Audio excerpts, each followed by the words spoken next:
చెప్పు ప్రియా, నన్ను ఇక్కడికి ఎందుకు తీసుకొచ్చారు? ఎందుకంటే నీ ఒంట్లో దయ్యం ఉంది కాబట్టి. ఏం మాట్లాడుతున్నావు? నా ఒంట్లో దయ్యం ఉండడం అంటే? నిజం సూర్య, నీ ఒంట్లోనే దయ్యం ఉంది. నీకేమైనా పిచ్చి పట్టిందా ప్రియా? ఈ రోజుల్లో దయ్యాల మూతలు ఉండడం ఏంటి? సరే, నీ ఒంట్లో దయ్యం లేదంటావు, అయితే గుడి లోపలికి రారా. వస్తా, ఏమైంది?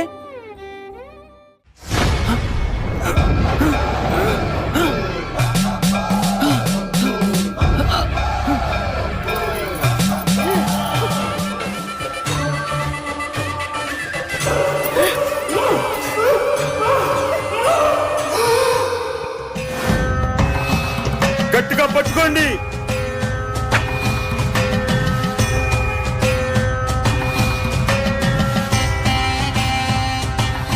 నువ్వెవరు? సూర్యాన్ని ఎందుకు ఆవగించావు?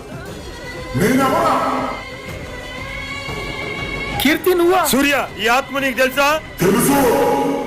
సూర్య, నువ్వు ఆ రోజు ఒక క్షణం ఆగుంటే నాకేం జరిగిందో నీకు తెలిసేది.